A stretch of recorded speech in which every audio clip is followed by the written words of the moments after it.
Hi there. Well, this is my first newsletter for Kumari of the Woods. And in my newsletters, I always have an article and I try to do a short video.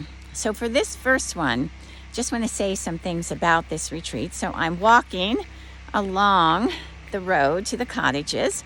I'm going to give you a glimpse of what they look like. I'll also have lots of photos as my newsletter develops of the progress of these two all-season cottages, as well as photos of our little hideaways that we call elevated camping for the summers and fall. So I'm just gonna walk over here and turn the camera in just a moment. I'm here with my best friend Maisie, who's walking with me, our senior chocolate lab. Okay, so let me just turn this. You can probably hear the generator going in the background. So that is the cottage that we call Grace. They have names. And this is the timber frame cottage that we call Gratitude. And you can see they're working on the roof right now. Okay, so I'm going to keep walking along the road and say more about this retreat. So I've made other videos that I might upload to the newsletter. You can also find them on my website and on the Kumari of the Woods website.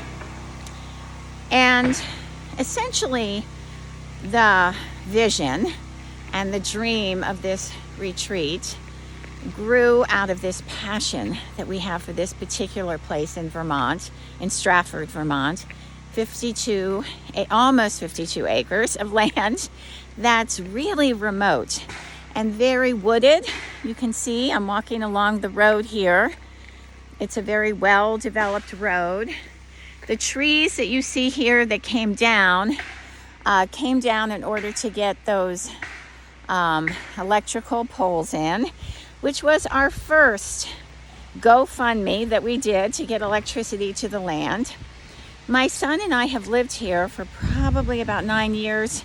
We rented the place. It's a beautiful log and post and beam house and a great community that we got to know and a really great location.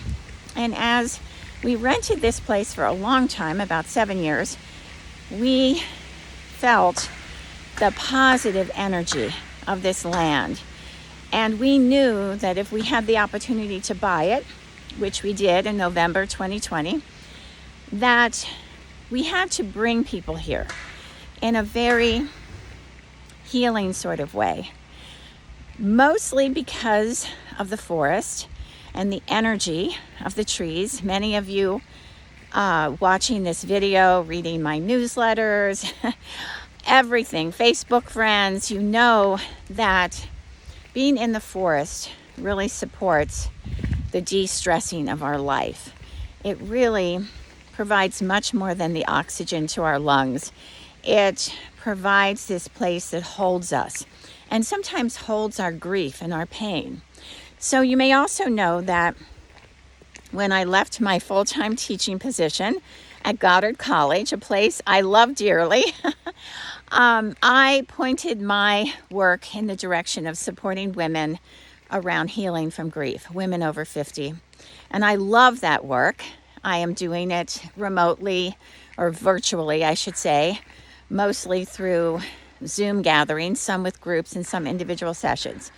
So as this vision for this project got going, I knew that one of the positive attributes was to bring people here for self-care and for healing, whether it's from grief or maybe it's around making big decisions in their life that they just need time to relax and unwind and unplug and just be a part of nature, being able to walk on the trails and the paths that we develop and just have that place that feels secure and safe where they can take their whole self and be seen and accepted in the forest and in that healing process.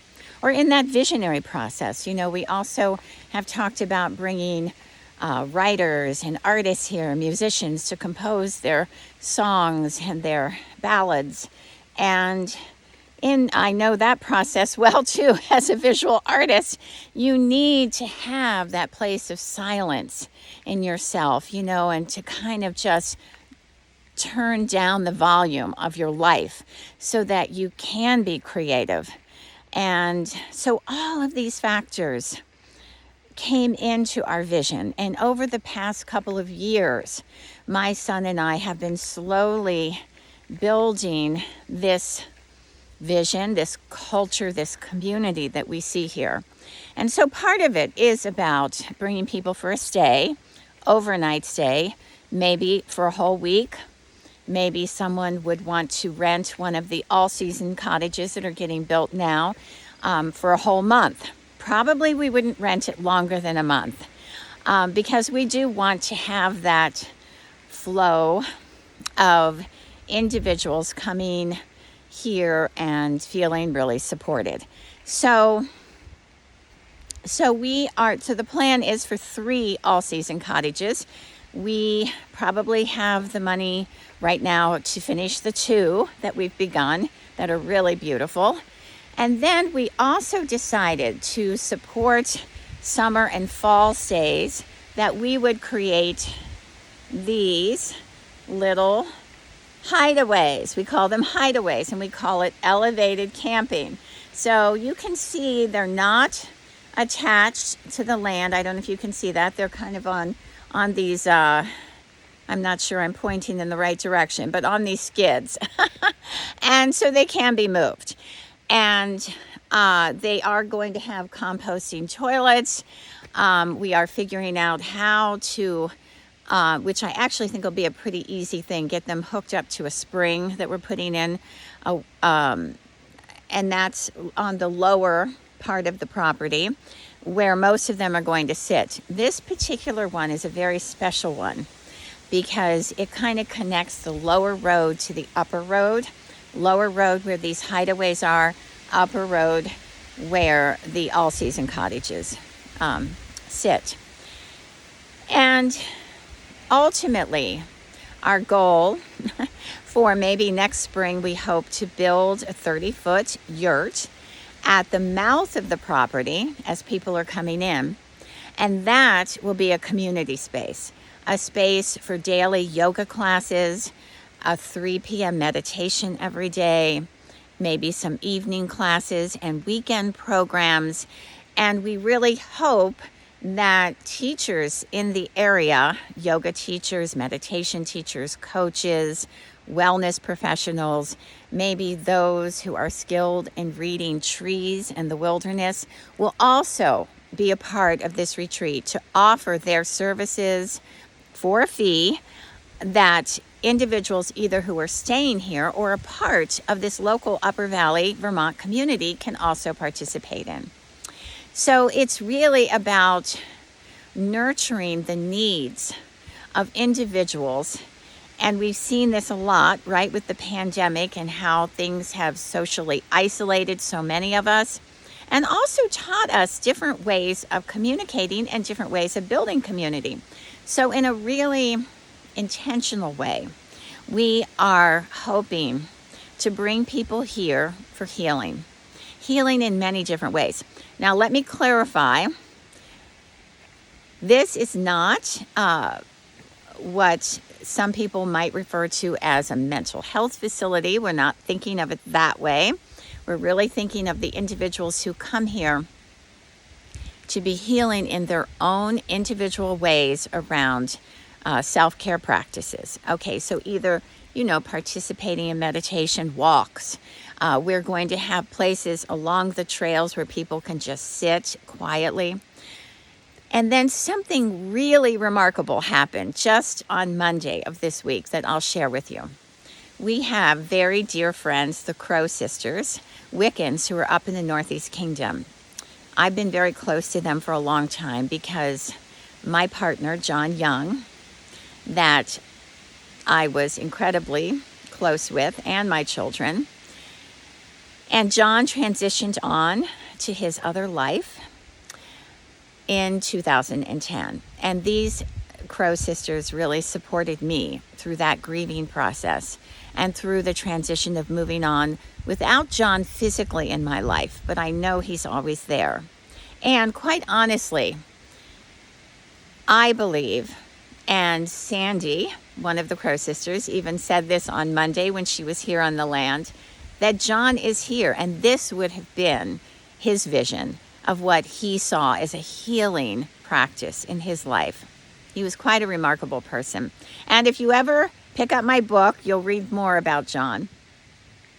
But on Monday, when Sandy was here, and we took a long walk through the trails, and basically she was helping us search for the best place to tap into water for the wells, for the cottages. And we pretty much accomplished that. But in that process of the walking of the land, oh my goodness, she pointed out how incredibly magical and healing this land is. In fact, she said, this is already a retreat, just the way it is now. We have many other aspirations for it, but she said this land is really healing.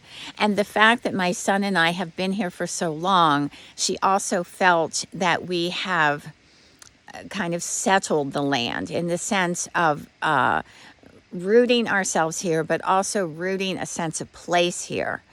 And I can write more about that and talk more about that in the future. But the essence of that was that Sandy also found on the lower road, which I don't know if I can show you. I'll walk over here. I don't know if you can see through the trees, but down that way is where these elevated camping sites are going to go for the summer season and fall. And the walking trail is also accessed out that way. It's a deeply, profoundly moving forest, I have to say. And there is a place in particular with large stones that Sandy feels like women could sit in, or anyone healing from their grief could sit in and send their grief out of their body. So I will say more about that because I know that may seem really abstract to some people watching my video or reading the newsletter, but it is a real place that exists here that we can even make more accessible to people who want to come here and just sit and let their feelings emerge in a very safe place, a very beautiful place. So where we are now, I'm going to put our GoFundMe link into this newsletter. So many of you reading this have contributed, and I'm so grateful because we have gotten as far as we have with our own money and with gifts from so many friends, and even some people we don't even really know have contributed. And my son and I are so grateful for all of that.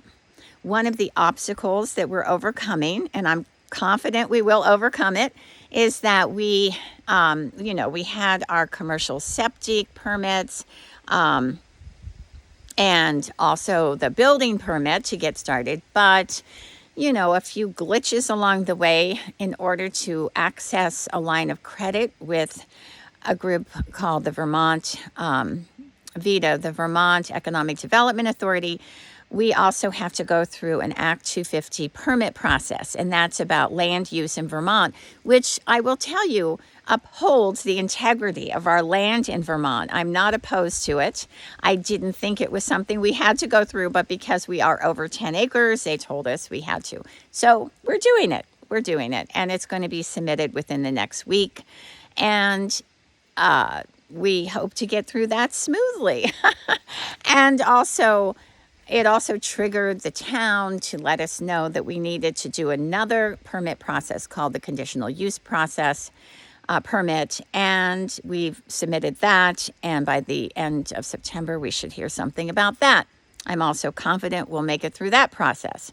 But in that regards, it got us a little bit stuck in terms of finishing these cottages and having enough funds available to finish them, because we could not do our closing with Vita or with the credit union.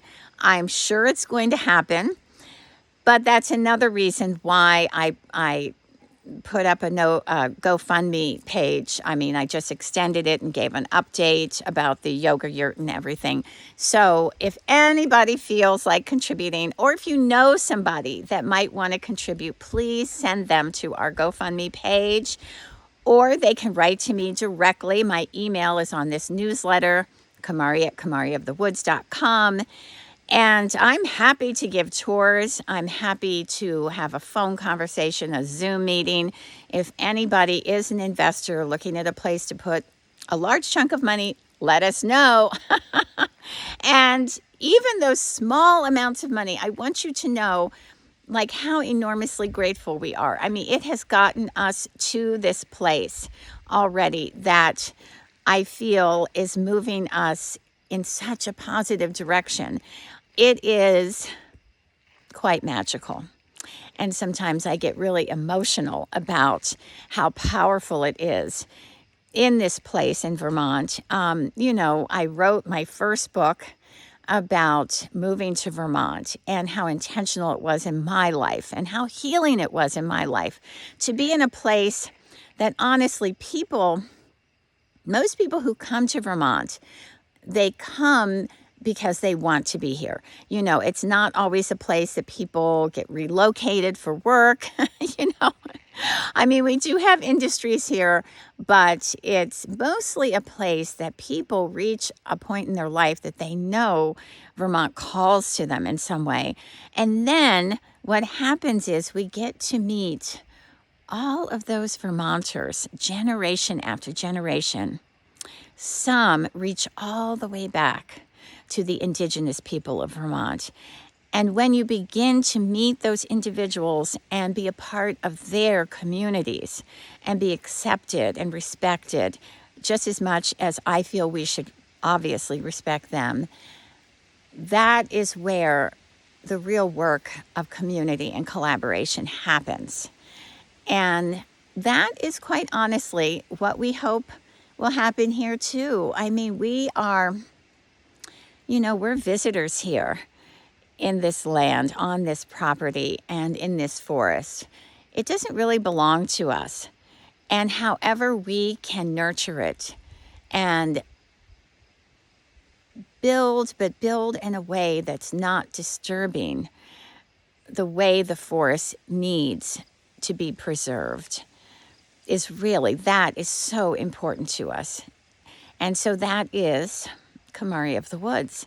I hope all of you reading this and watching this video will book time here. We hope to open at least the 2 cottages by May of 2023, and probably the hideaways over there again that you see at that time too. And I'll keep you posted on many updates. Sandy had so many great ideas for gardens and ways of integrating our animal husbandry that we've been doing. My son, who's 19, has a huge flock of birds that he cares for, and they are a part of our family, and they will be a part of this retreat too. So yeah, we're very excited. Also excited to hear your ideas, whatever you have to share. So thank you for watching this almost 20-minute video. And do write to me and do spread the word to everybody you know. We are very blessed and grateful, and I hope to communicate bi-weekly in this newsletter format with you.